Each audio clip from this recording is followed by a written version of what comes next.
give 'em the old razzle dazzle, razzle dazzle.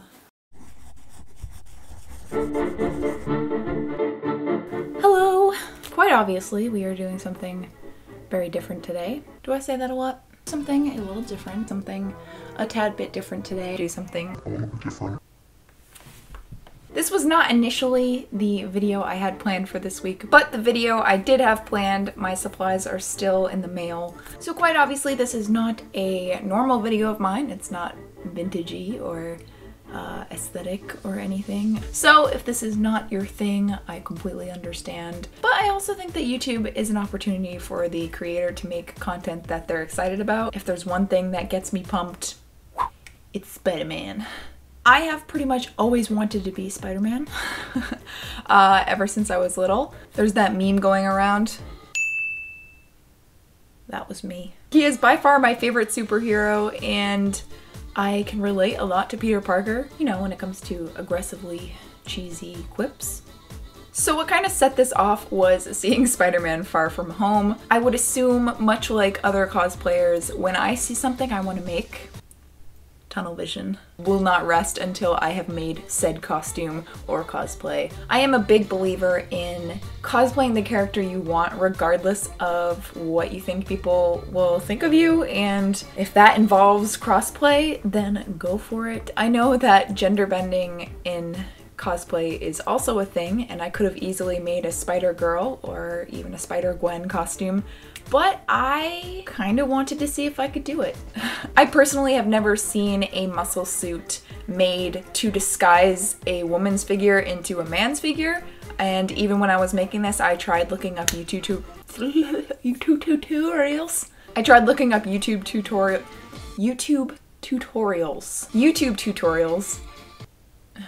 We're gonna leave it there. And I could not find anything that was kind of female to male. If anything, I kind of just wanted to contribute to that space because I've never seen it before, and honestly this was one of the silliest cosplay processes I've ever done.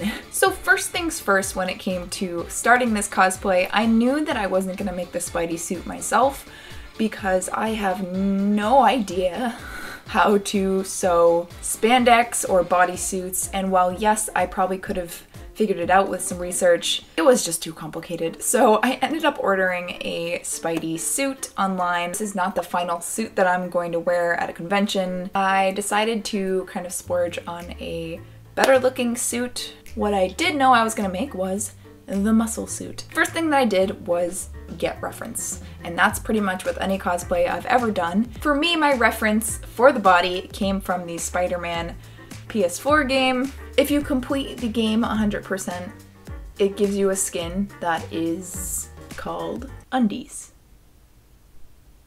And yes, the double standard does not escape me. I felt quite creepy working that hard to unlock this skin. It's for research! Okay? In all seriousness, this skin is super, super helpful when it came to planning out my muscle suit because it is a 3D model of a muscular man body. And running around New York City in his undies is silly. So the next thing I did was order a binder online. If you're going to bind your chest for a cosplay or just in your normal life, it's very important to do it safely. So it was important to me that I got a real binder that's very safe. It still gives me, you know, a roundness, but that's kind of unavoidable with bigger chests. So wearing that binder, I took reference photos of my own body. It was important to me to get the general shape of my body so that I could bring it over to my tablet and then draw on the muscles. So the next thing was to make a duct tape dummy. Dress forms are great, but they don't necessarily have all of your body shapes, and they don't have legs or arms. So I've been seeing cosplayers make these for a while now, and I've always wanted to make it, but I kind of was avoiding it because I knew that it would be a process, and let me tell you, woo-wee. But before I did that, I wanted to make sure that I had sort of a skeleton laid out, because otherwise your duct tape dummy won't stand up straight.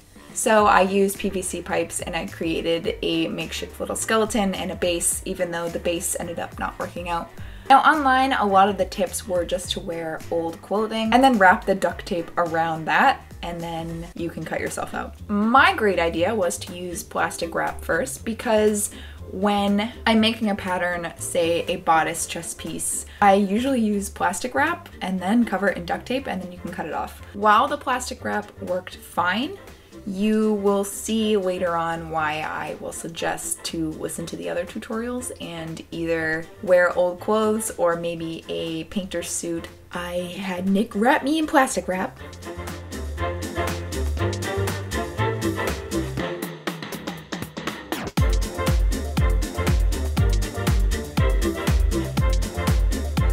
And if that wasn't sweaty enough, he then covered me in duct tape.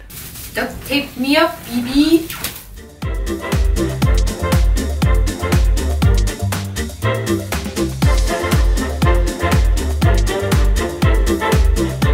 So much sweat. Slowly spin. This is my spin. Ooh. Ready for my fashion show?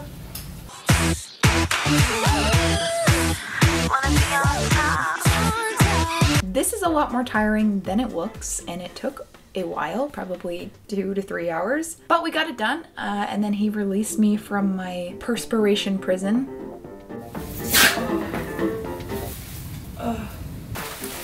I'm being born! And then I sort of had a shell of my body. The next part of that was to fill that duct tape dummy up with foam. Now to do this, I used this stuff, which I saw in a tutorial online. This was very messy. Kind of a part A and part B solution, and then you're supposed to roll it like toothpaste until the seal bursts, and then you have 15 seconds to quickly mix everything on a 90-degree angle, and then basically cut it open and pour and hope for the best.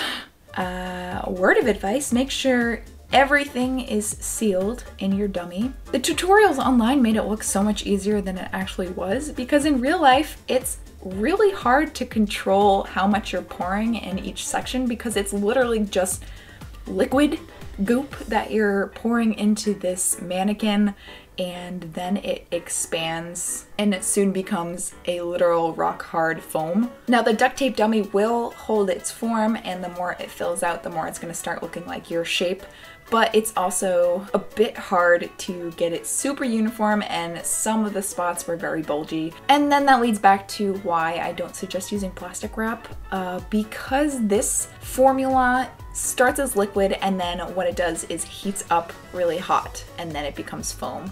So because of this, the plastic wrap inside was starting to melt, and it made it a lot harder to start pouring more into it, because the plastic wrap would be kind of blocking passages, and it was just a mess. It was towards the top where everything started hitting the fan. There were some miscalculations of how much foam I needed in one arm, so it kind of burst out the top and just went all over my deck. Oh my. Oh no. A bunch of it fell through the crack, and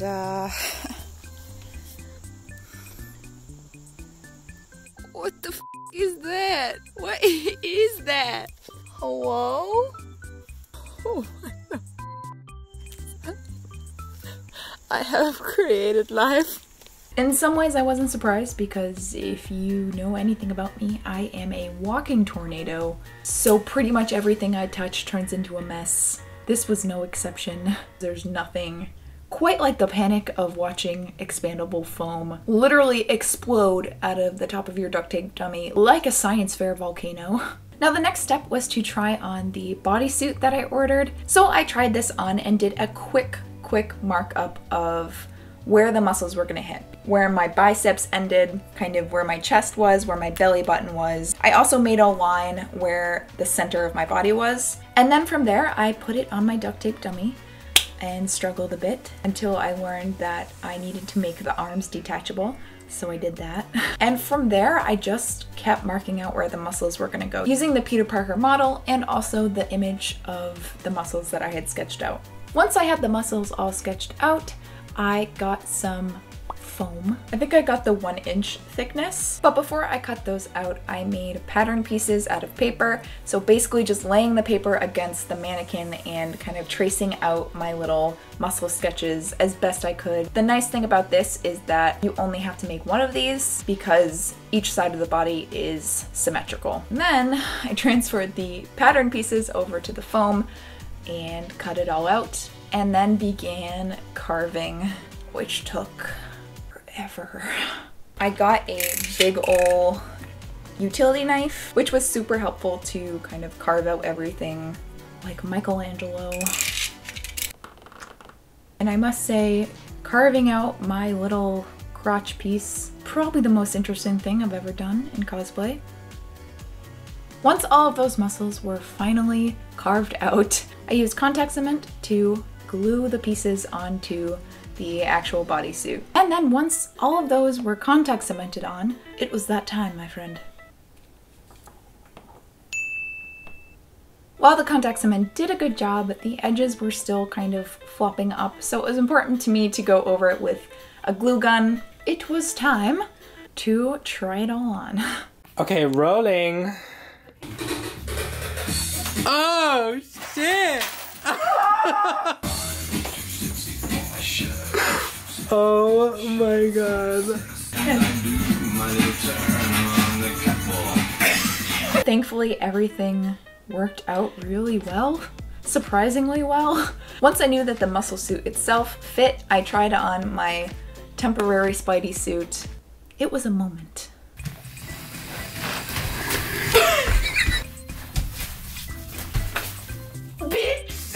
The ponytail really adds sticking out.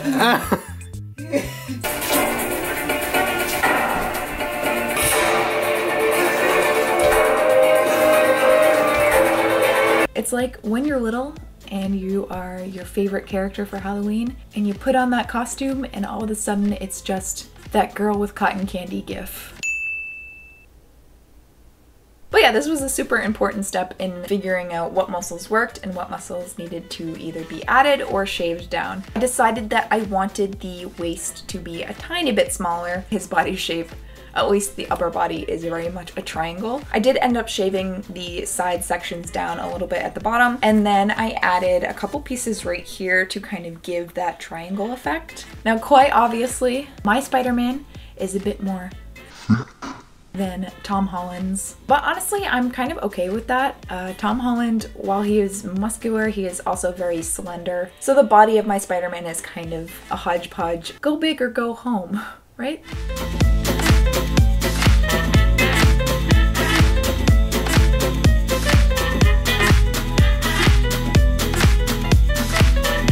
I am so excited about this. While I do love the characters that I cosplay, obviously I'm not gonna make a costume of a character that I'm not passionate about. This is by far the most giddy I've gotten about a costume, mainly because, like I said, I love cosplays that completely transform me into unrecognizable and a different person. I'm so excited to wear it to a convention. Do a little bit of this to everybody. I'm mostly just excited for the interactions that I'll be able to have with Spider-Man. I wore Wonder Woman to my latest convention, and just kind of that camaraderie between you and your fandom, little kids, I think is a huge part of it too, because as Wonder Woman, me and Madeline got this one little girl coming up to us, super curly hair, decked out in Wonder Woman swag, and she was just so freaking excited to take a picture with us. So those are the kind of interactions that make me so happy to do cosplay, and I think with Spider-Man, I'll definitely experience that. And while I'm not showing it in this video, I will have the mask off and I will be Tom Holland. That's it. That was a lot of talking. I just wanted to share my process again because I haven't seen anything like this online. I know this wasn't my normal sort of content, and I'm sorry if this stuff doesn't interest you, but as usual, I will be back with vintage content next week. Anyways, I love you guys whether you're new or old to this channel. If you're new here and you feel like sticking around, feel free to subscribe. I upload every week and we have fun here. I will see you guys in my next video. Bye! Hey. Okay, that's enough. And if it's quite alright, I need you, baby. Some weights in there. Surprise! There's a lot of sweat. It's a good thing Spidey has Spidey senses, because I can't see shit! I figured I could and then wrap the duct tape and then I'm the first to admit I don't have a booty, but like, that's just rude. It's like an educational film. Hey kids, it's me, Spider-Man. I am too sexy for your party. Too sexy for your party.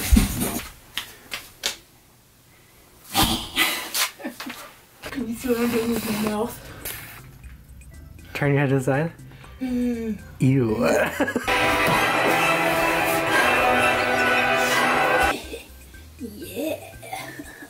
I need you, baby, and if it's quite alright.